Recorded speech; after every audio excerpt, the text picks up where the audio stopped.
On a donc deux IDE qui sont aussi installés sur notre machine. On a Jupyter Notebook qui ressemble à cette interface et on a Spyder qui est concrètement cette application.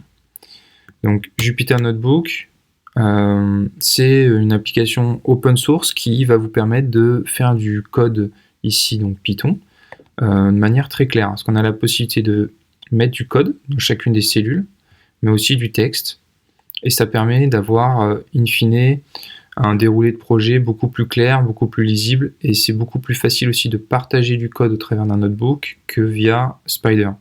Puisque côté Spyder, en fait, on alimente pas un notebook, mais on alimente un .py, donc c'est un script Python.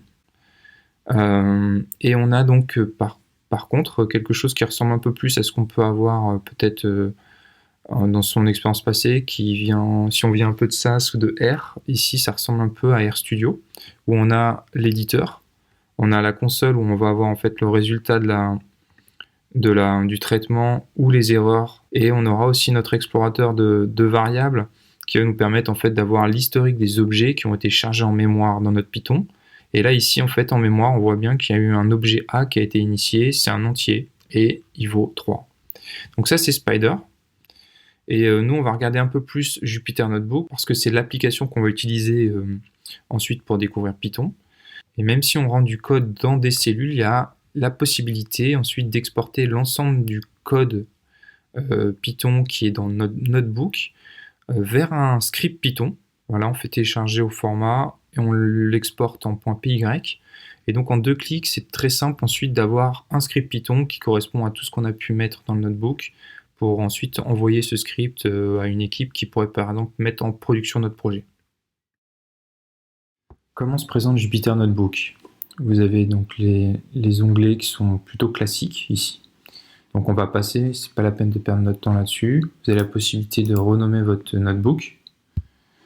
Vous avez ici, donc le point important, c'est de savoir le langage qui est attendu. Ici, c'est pas un Python 2, c'est pas un autre type de langage, c'est bien du Python 3 qui sera attendu dans chaque cellule où du code est spécifié. Ici, vous avez donc un Python 3 qui est en train de tourner, le noyau est inactif, c'est-à-dire qu'en fait vous n'avez pas de traitement qui est actuellement en cours. Si le petit rond était complètement grisé, vous auriez donc un noyau actif, c'est-à-dire que vous auriez un traitement en cours, et auquel cas si vous vouliez par exemple le stopper, vous pourriez utiliser ce bouton-là. Donc dans le notebook, contrairement à Spyder où on remplit un script, ici on remplit en fait différentes cellules, avec du code ou du texte. Et on a la possibilité de rajouter des cellules avec ce bouton-là. Donc il faut pas être dans la cellule, il faut cliquer voilà, à l'extérieur pour avoir le liseré bleu. Et avec ce bouton, on peut rajouter des cellules. Avec ce bouton, on peut couper. Ici, on peut de nouveau coller. Ici, on peut donc copier, coller. Voilà pour les 3 boutons, les classiques. On peut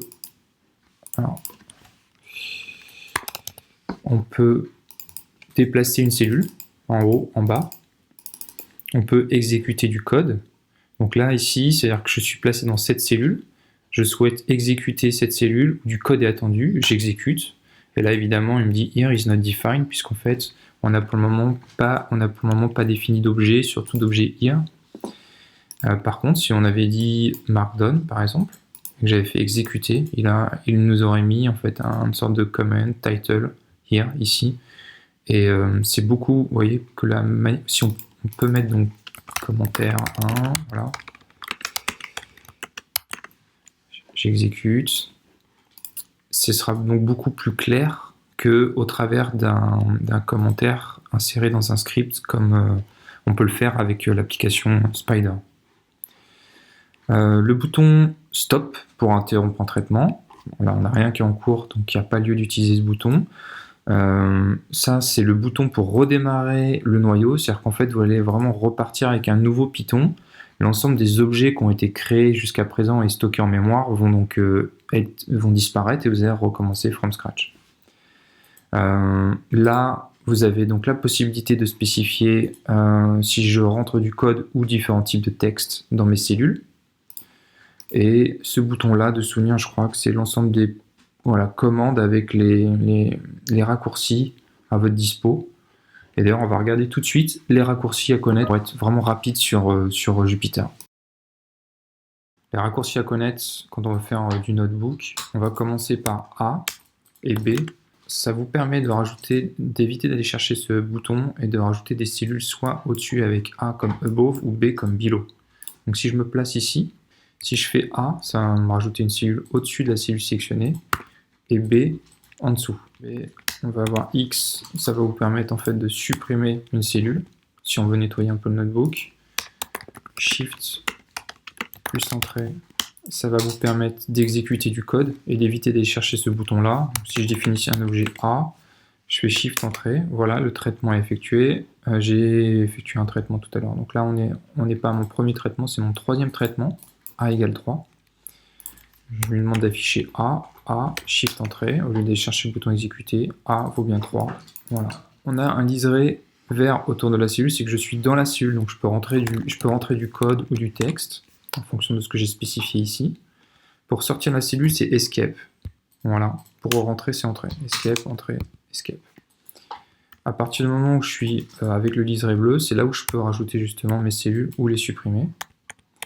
Et enfin, donc A pour rajouter une cellule au-dessus de cette cellule-là. Et maintenant, je rentre dans cette cellule et je veux rajouter directement un titre sans aller utiliser ma souris. Je vais faire title de mon notebook.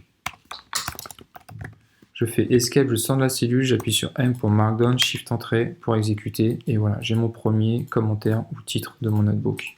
Et pour info, comme on est en Markdown, on peut aussi rajouter avec dièse très facilement des effets de style sur nos titres pour avoir une hiérarchisation au niveau des titres. Donc je pourrais très bien avoir un titre important qui serait celui-ci. Je rentre dans ma cellule et là j'aurai un title 2. Là je fais Escape, M pour Markdown. Je rentre, je vais rajouter quelques dièses supplémentaires. Shift Entrée.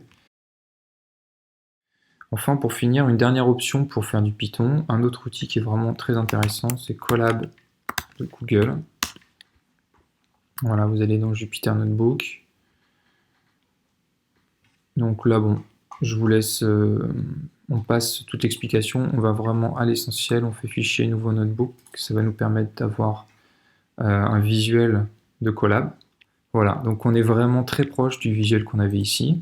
C'est vraiment la même chose, on rentre du code ou du texte, ce qui fait qu'à la fin on a un projet très, très clair et très facile à partager. L'avantage aussi de cet outil, c'est qu'ici vous avez de la CPU et de la GPU gratuite à votre disposition. Alors il y a peut-être des limites malgré tout, mais c'est très intéressant quand on n'a pas une machine qui est correctement calibrée.